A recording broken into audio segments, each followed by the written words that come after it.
Doctor साहब, ये बहुत सारी बेसिक चीज़ों में कुछ ऐड ऑन करके बहुत डिफरेंट नाम दे दिए गए हैं। अगर मैं गलत हूँ तो आप मुझको बताइएगा भी। PRP, vampire facial, micro needling, face Morpheus, इनमें क्या फ़र्क है? क्योंकि सबका रिजल्ट क्या इफेक्ट सिमिलरली कुछ हद तक मिलता जुलता है।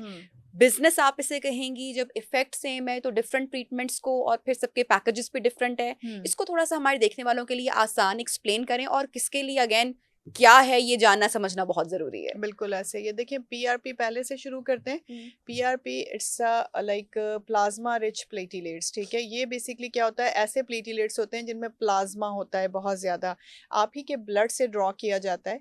आपका ब्लड लिया जाता है इधर 30 cc 20 cc according to requirement, और उसे हम अपनी सेंट्रीफ्यूजल मशीन में डाल के उसमें से प्लाज्मा एक्सट्रैक्ट कर लेते हैं। प्लाज्मा क्या होता है, हमारे ब्लड में अल्लाह ताला ने ग्रोथ फैक्टर्स डाले हैं, मतलब कुदरती तौर पे हैं, हर ब्लड के अंदर है। अब वो ग्रोथ फैक्टर्स क्या करते हैं, उनका काम होता है हीलिंग करवाना, रिजुविनेशन करवाना। अगर कोई जख्म आ गया है तो उसे हील करवा लेना, अगर कोई इंजरी है तो उसको रिकवर करना। जहाँ भी इंजरी होती है बेसिकली वो ग्रोथ फैक्टर्स वहां पहुंच के अपना काम अंजाम देते हैं और उसे हील करवाते हैं। ये कुदरती तौर पे अल्लाह पाक की तरफ से हमारी बॉडी में होता है। बट जब हम उसे स्पेसिफिकली ड्रॉ करते हैं, सेंट्रीफ्यूजल मशीन से वो ग्रोथ फैक्टर्स निकाल लेते हैं, तो वो प्लाज्मा हमारे पास रिच होता है जिसने उन ग्रोथ फैक्टर्स ने ग्रोथ ही करवानी है। इधर हम उसे सर में इंजेक्ट करें, फेस पर लगाएं, माइक्रो नीडलिंग के थ्रू या मीजोथेरेपी के थ्रू। माइक्रो नीडलिंग में हम डर्मा पेन यूज करते हैं। माइक्रो नीडल माइनर इंजरीज दी जाती हैं फेस को, और साथ में प्लाज्मा डाला जाता है ताकि वो आपकी स्किन में इन्वेड कर जाए। मीजो क्या होती है, डायरेक्टली इंजेक्ट किया जाता है आपकी स्किन की फर्स्ट और सेकंड लेयर के दरमियान में। दूसरे नंबर पे आपने बात की है कि एक आपने कहा Morpheus is totally different. Morpheus क्या है, बेसिकली ये एक मशीन का प्रोसेस है। जिस तरह से हाइफू होती है, CO2 फ्रैक्शनल लेजर है, मॉर्फियस एक मशीन है। और उसमें उसका जो प्रॉब होता है उसमें भी निडल्स ही लगी हुई होती है, बट वो निडल्स आपकी स्किन की डाउन लेयर तक जाती है, डीपर लेयर तक जाती है। और ये भी डर्मा पेन के साथ ही प्रोसीजर होता है? ये वो मशीनरी होती है, और उस मशीनरी में प्रॉब लगा हुआ होता है। हर पेशेंट पे हम वो निडल चेंज करते हैं। हर पेशेंट की निडल डिफरेंट होती है, आगे से फ्रंट से निडल्स चेंज हो जाती हैं, और वो आपकी स्किन पर, उसको भी हम समहाउ अकेले यूज नहीं करते।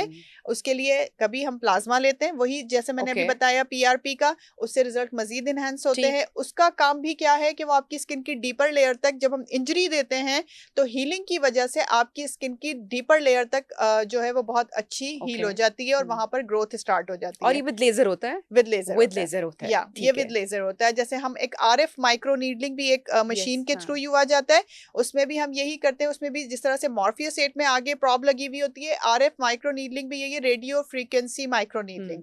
उसमें भी सेम ये होता है कि आपकी स्किन को टाइट करने के लिए रेडियो फ्रीक्वेंसी भी साथ आ रही होती है, और उसमें जो प्रॉब होता है उसमें माइक्रो नीडल्स होते हैं जो आपकी स्किन में डीपली इन्वेड करते हैं और वो आपकी स्किन को टाइटन लुक देते हैं। तो डॉक्टर साहब, ये मॉर्फिस क्या जादू करेगा हमारे चेहरे पे? ये हमारे फेस को लिफ्ट करता है, हमारे फेस से एक्स्ट्रा फैट को डिसॉल्व करने में हेल्प करता है। हमारे अगेन मैं मुसलसल एक ही बात पे कहे जा रही हूँ, लोग कहेंगे हर प्रोसीजर का तो एक ही काम है। आप देखिए ना, सब कुछ मसला भी तो सबका एक ही है। कोलेजन इलास्टिन ही तो हमारा मसला है, बिकॉज विद आप देखिए बेबी स्किन में सबसे रिच क्या होता है, कोलेजन इलास्टिन, इसीलिए वो इतनी खूबसूरत होती है।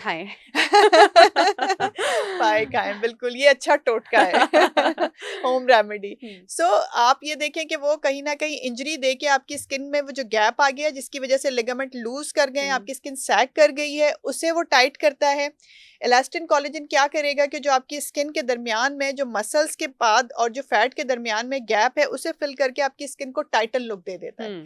सो मॉर्फियस 8 करवाने का मतलब भी अगेन रिजुविनेशन, स्कारिंग को कवर करना, पिगमेंटेशन को कवर करना, आपकी स्किन को एक टाइट लुक देना, प्लस आपकी स्किन को इवन टोन देना, और ये सब डेफिनेटली ब्राइटन अप लुक देते हैं, आपकी स्किन को ग्लो करवा देते हैं। डॉक्टर साहब, ये कार्बन लेजर नाम की भी कुछ चीज है, ब्लैक मास्क होता है इसमें, और स्किन टोनिंग के लिए इसको ये हम डिफरेंट चीजों में यूज करते हैं। कार्बन लेजर ये एग्रेसिव नहीं है, this is not an aggressive treatment, because इसमें क्या होता है कि आपके फेस पर एक कार्बन पील लगा दी जाती है जो स्पेसिफिकली उस लेजर के लिए ही है, और वो कार्बन पील हम उसको टारगेट करते हैं लेजर मशीन से। उसके लिए स्पेसिफिकली वो लेजर मशीन आती है, उसे चाइना डॉल फेशियल भी कहा जाता है, कुछ लोग इसे यही कहते हैं। हम लोग उसे यूज करते हैं एक्नी में, अगर किसी पेशेंट को एक्नी है, ओपन पोर्स के लिए यूज करते हैं, फेशियल रिजुविनेशन के लिए यूज करते हैं हम उसे, पिगमेंटेशन के लिए इवन यूज की जाती है। हालांकि कुछ लोग कहते हैं कि पिगमेंटेशन और मेलास्मा में कार्बन लेजर नहीं करनी चाहिए, बट मेरे पेशेंट्स को बहुत अच्छे रिजल्ट्स हैं। कभी कभी आपको बुक से हट के अपने प्रैक्टिकल जो आपने किया होता है उस पर सोचना पड़ता है। तो मैं खासतौर पे, हम पाकिस्तानियों की ये आदत होती है कि हम अपने प्रैक्टिकल वर्क पे ज्यादा एम्फेसाइज करते हैं, हम बुकिश नहीं चलते। वरना जब हम यूएस यूके में जाते हैं तो हमें ज्यादा बुक को फॉलो करना पड़ता है, लॉ को फॉलो करना पड़ता है, इसलिए वो लोग बहुत कम एग्रेसिव ट्रीटमेंट्स करते हैं। बट पाकिस्तान के अंदर एग्रेसिव ट्रीटमेंट ज्यादा होते हैं, इसलिए रिकवरी ज्यादा जल्दी होती है। ठीक है।